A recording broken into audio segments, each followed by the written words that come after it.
The science on the effects of fossil fuels on the climate crisis has been clear for years now. And indeed, the phase-out and removal of our reliance on fossil fuels needs to happen sooner rather than later. No one knows this more than the youth, who are often the most climate positive and sustainability minded. As we've seen firsthand through our dedicated youth hub during these broadcasts, they're really on top of things. But now it's time to give the youth the spotlight, which is exactly what we'll be doing in this upcoming session on youth organizing for fossil fuel non-proliferation treaty. So in our studio in Dubai, we're happy to welcome Nyombi Morris, climate activist at Earth Volunteers. Nyombi is an Ugandan activist for climate justice and founder of Earth Volunteers, which is a non-profit that brings young people together to conduct voluntary grassroots climate action. She's joined by Alexis Grefa, a young Quechua indigenous leader from Santa Clara in the Ecuadorian Amazon.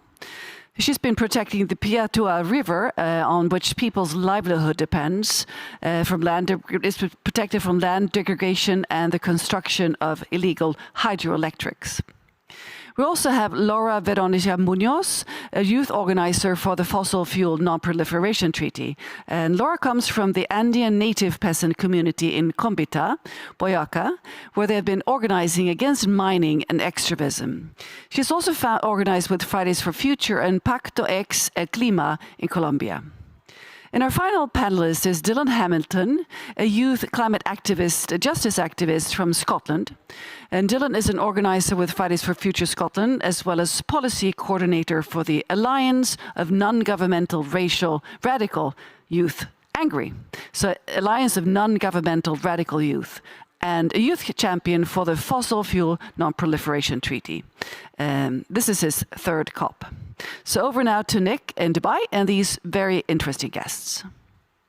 Thanks, Katarina. Thanks very much indeed. Yep, great to see everybody on the panel. Hi. I'm going to ask a question which is kind of a warm-up question for all four of you, and you can jump in who would like to answer. Many voices can answer this.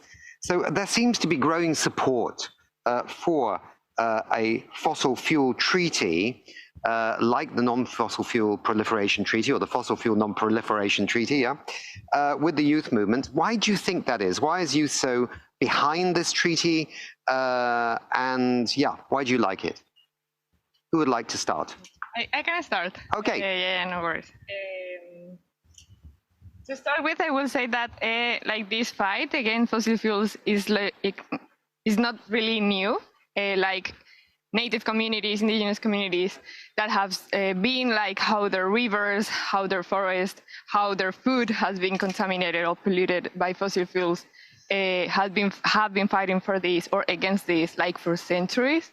But I will say that platforms like the treaty, for example, and like other international fossil fuels or like campaigns against fossil fuels have given like a platform to this fight, to get to know this fight in these international spaces. And also because I will say that the climate crisis like finally got to the global north. So obviously like it is now a topic that global north countries and people are paying attention. Okay. I will say that. Anybody else? I'll add on that.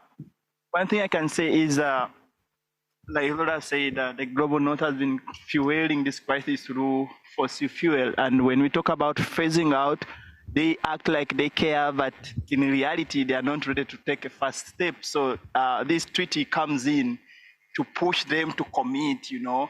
There is that lack of commitment. They talk about phasing out, then they pledge money, then they continue to extract oil in the ground.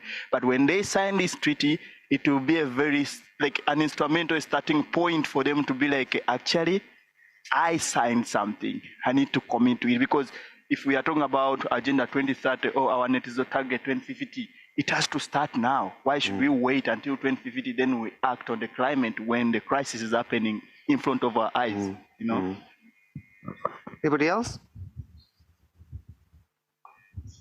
I could just add that, so like I'm from the UK, which is the 6th largest historical emitter, and quite often we talk about these crises kind of in the context of yearly emissions, but this crisis isn't yearly, it's cumulative. The more CO2 that's in the air, the more the Earth will heat, and we're the 6th biggest contributor to that.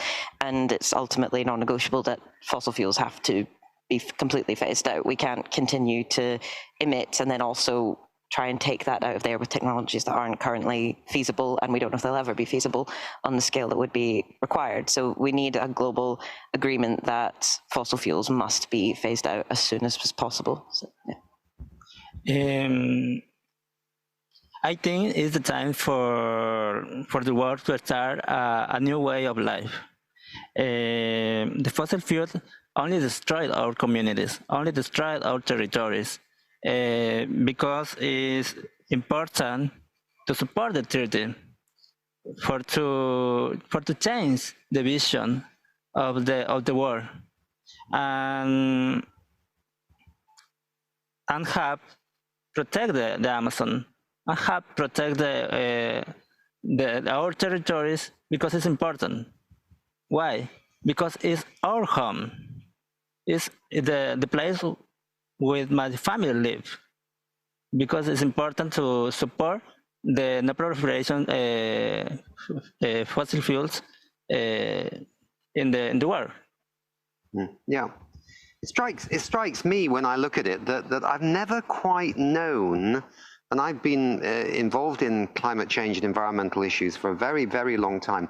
I haven't quite seen before an initiative quite like the Fossil Fuel Non-Proliferation Treaty for uniting many, many, many different voices, many, many different activists from many, many different countries, both experts, activists, blah, blah, blah, really bringing together. Because you're not the first people we've had on the shows this week. There have been every day something on the Fossil Fuel Non-Proliferation Treaty. I'm quite fascinated by that kind of green thread that's running through many, many communities on this. It's obviously absolutely clear that from what everybody's saying is that there's very little good to be said in 2023 about fossil fuels. There might have been something nice to say about it over 100 years ago because it was a bit of a novelty, right? But now, climate change, but also the damage it causes to communities who then really seem to get very little access anyway to these fossil fuels. They get shipped out somewhere else. So I think these social issues have really matured through the existence of the treaty, if I can put it that way. So that's why I think it's quite interesting. Laura, it's kind of a similar question, really, but no, it's not actually. Your own country has actually endorsed this treaty, and it is a fossil fuel producer. This is a bit special, isn't it? Were you a bit excited by this? Why is it important? No, yes, it is huge. And I think that to complement what you were saying, one of the nicest things of the treaty is that it gives, it not only gives visibility to the fight against fossil fuel, but it also gives a platform to work together south to south. Mm-hmm. So, for example, this initiative has been led especially by island Pacific nations. And they were the ones, unlike most of the countries that have endorsed the treaty until now. Colombia is the first Latin American country and the biggest of the group right now regarding the fossil fuel production. So yeah, on one side, it is very nice to have a platform that allows us to concrete coordination against fossil fuel industry and extractivism, working south to south. And this is huge because, again, Colombia is a huge producer from the country. Islands have been working on this because they have been literally I don't know how to say this in English, drowning? Yeah. Drowning. They have been in some years, they're going to disappear.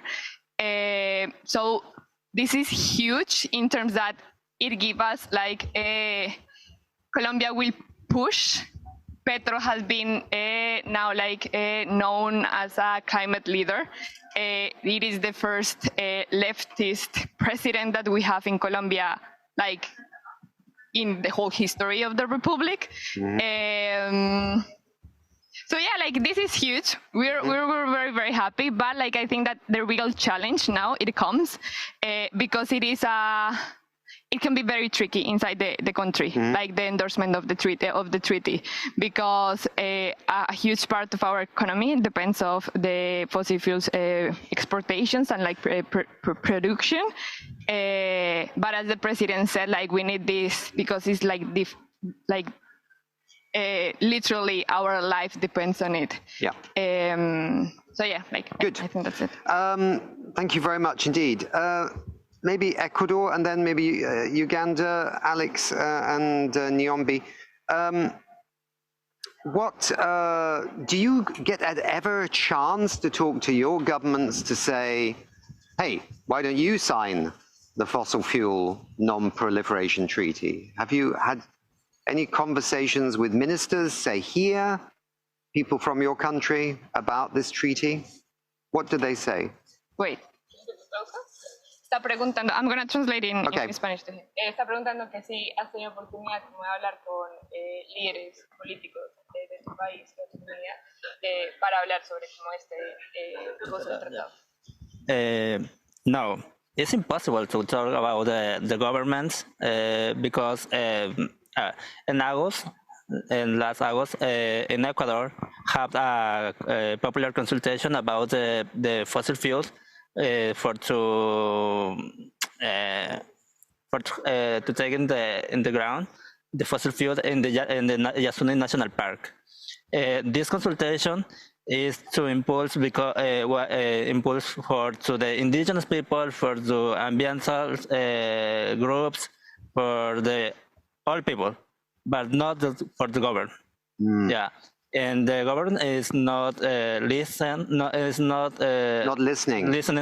the people, not listening to the indigenous peoples, and it's impossible to talk with this. Okay. What about in Uganda?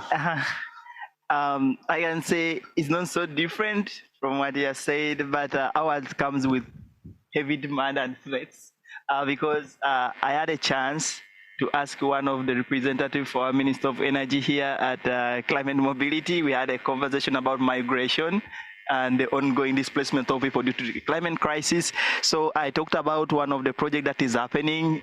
East Africa Crude Oil Pipeline is coming from Uganda to Tanzania. And when I asked, okay, we are talking about all this migration, but don't you think that the root cause of all this crisis has been fossil fuel? How do you feel about endorsing the fossil fuel non-proliferation treaty? And the guy was like, thank you for the question. I like the way you brought it, but unfortunately, the money we are planning to get out of this oil is actually heavier to an extent that no country is ready to borrow us this money. So he explained everything, the benefits, even brought in the US, the China, how they have been emitting for years and said, this project cannot cause any damage compared to what those people have done. So it was like an excuse, but also takes that back to the climate finance money that was promised, the 100 billion that was promised 2009 in Copenhagen. Maybe if that money was available, maybe this push wouldn't be having some excuse to phase out or to be like, okay, we need to step back because the funding is here, we are ready to invest. I don't know.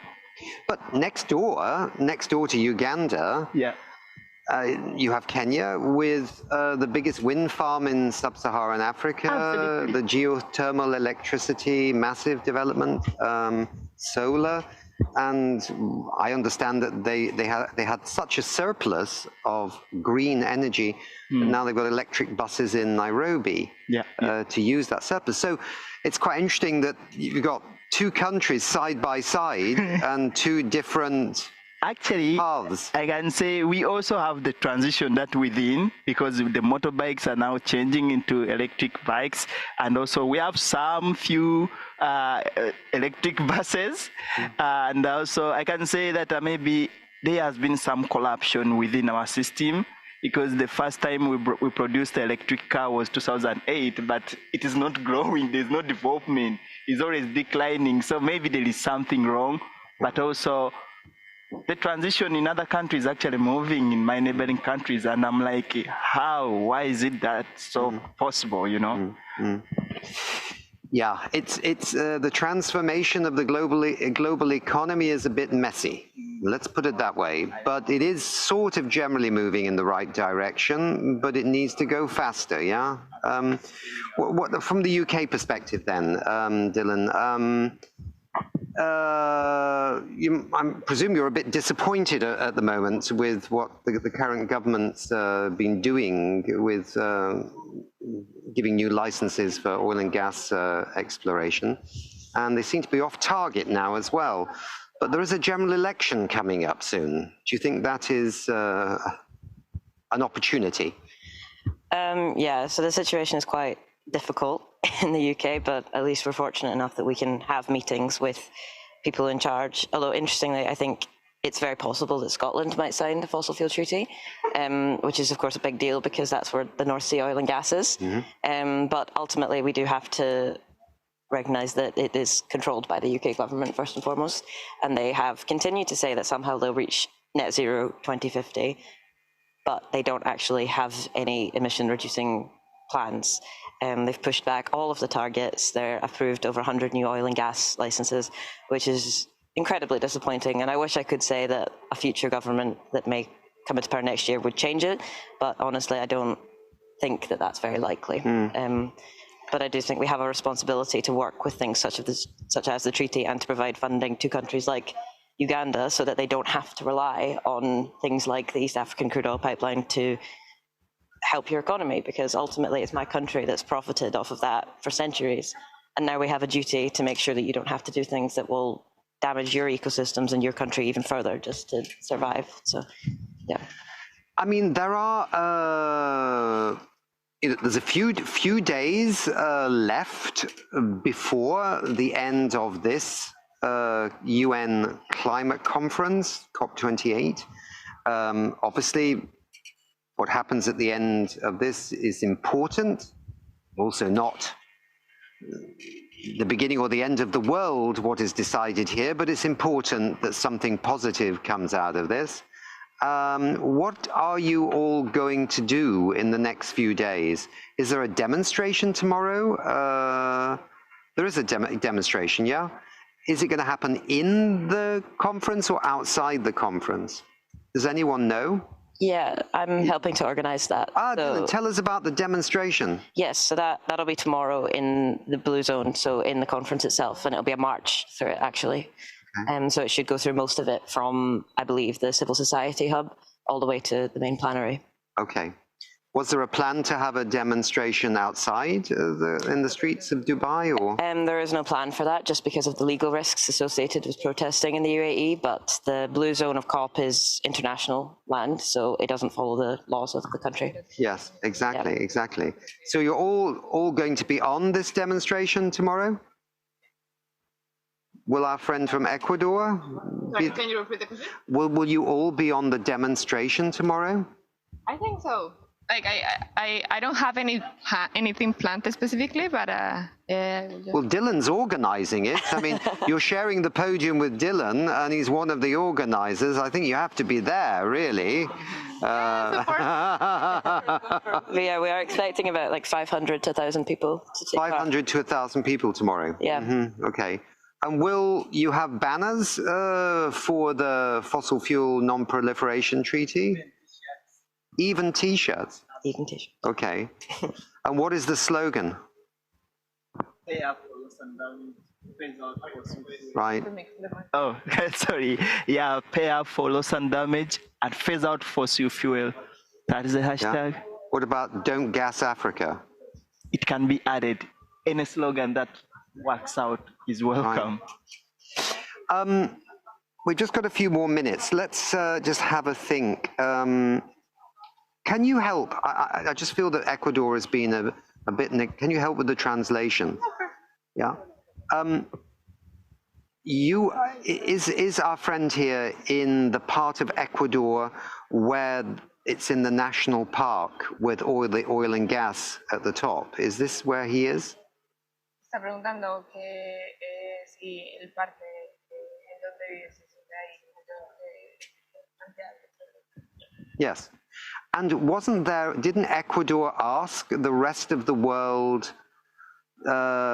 pay us to keep it in the ground?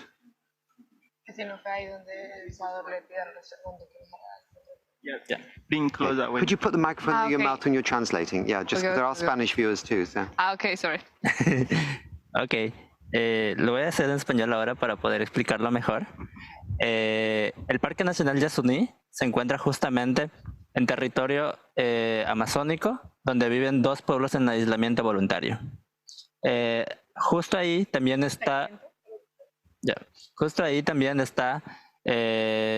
una nacionalidad indígena que recientemente fue contactada hace 50 años. Este parque nacional ya está siendo explotado. Es un parque nacional el cual se impulsó desde el gobierno central a ser protegido. Sin embargo, el gobierno luego dijo como no vamos a aceptar lo que nosotros mismos dijimos, así que lo vamos a explotar. Está el bloque 43 y ahora está siendo explotado.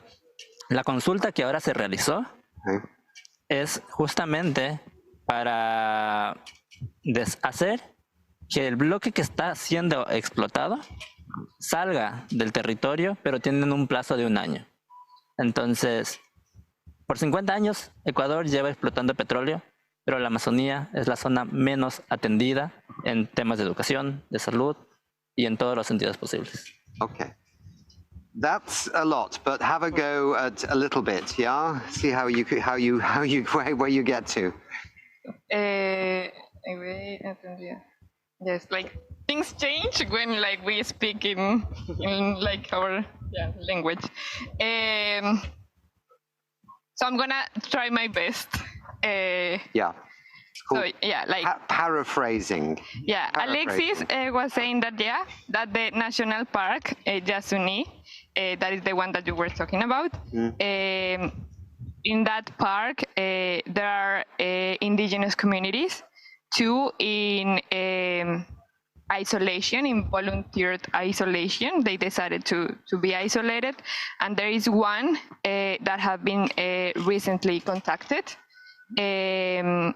That's like kind of the context. And in this park, there has been already some exploitation in that park. The most recent extraction is the 43 block that has been like exploited by the government. Yeah, by the government. And this Yasuní consultation, like the campaign that was really in everywhere, everywhere. This consultation was in order to stop this destruction in the 43 block. And they won, and the idea is that they have just 1 year to just be away, like to get out of the 43 block. So the government won? No. The popular won. Consultation won. Okay. And then he says that in Ecuador there has been like 50 years of exploitation of fossil fuel extractivism, and like historically Amazonian, besides they have been like giving all these resources to all of the world, it has been the least attended zone in Ecuador in regards to like education, health, and like all this. Yeah, okay. So the money's gone out of the country for exports and the local people have got nothing out of it. Yeah, okay, I've got it. We've got literally 5 minutes, 4.5 minutes left. Let's turn this around. Are you seeing any renewable energy in Uganda? Are you seeing the beginnings of a challenge to the fossil fuels, if I can put it that way? I can say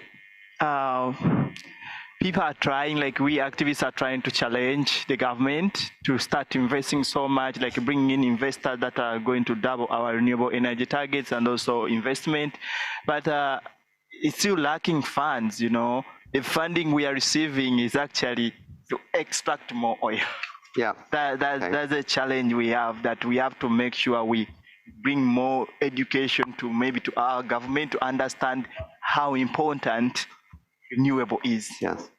Because many people in Uganda have no access to electricity. Absolutely. So there's a huge opportunity to grow the renewable sector. 30% that have actually access to real electricity, but we have to pay some heavy price, you know. Yeah. But the biggest population, especially in remote areas, they are still struggling. But remember, when the fossil fuel industry came to Africa 100 years ago, they promised a lot, jobs, stable energy. But look, we are struggling. Yeah. So Uganda definitely needs help on massive increase in the renewables. We know renewables around the world are as very competitive with fossil fuels. Funding. And the funding is the key thing, right? Okay. Because Total, when you tell them, I have oil, they will come so quick and give you money. Right. When you tell these people that actually we have the potential to lead the transition to renewable, we can lead. No one comes. Right. That's okay. I will send the Solar Sisters from Rwanda. They do door-to-door solar. Colombia, you're seeing renewables coming into the system, yeah? Yeah, I think there is a growing market, but I will say that that's the issue. That is a market. It's very orientated by money.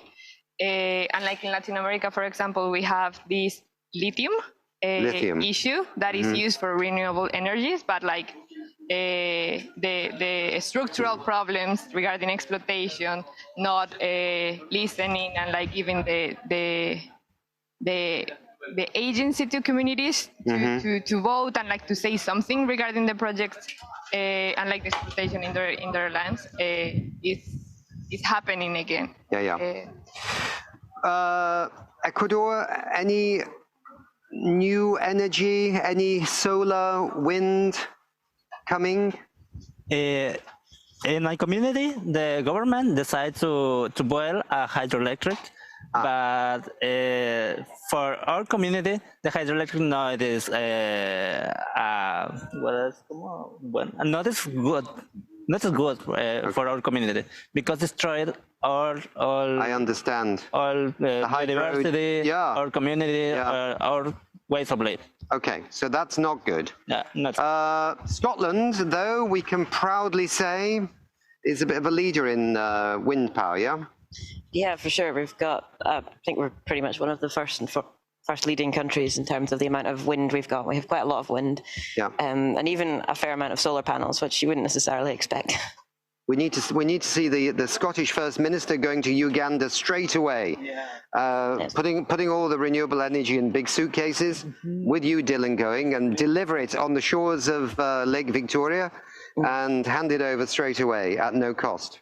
Yeah, I definitely think we should be doing that. Yeah, of course. Absolutely, the world. I have no doubt renewable energy will come. It's just a question everywhere. It's just a question of the timing. So we are at the end of this session. Thank you very much indeed. Thank you for assisting with the translation because we wanted to hear Alex's voice. And thank you very much for being here, all of you. And I will now send the show back to Stockholm. Katarina, it's all yours. Well, thank you so much. This is really, really important work you're doing. Thank you so much for your work.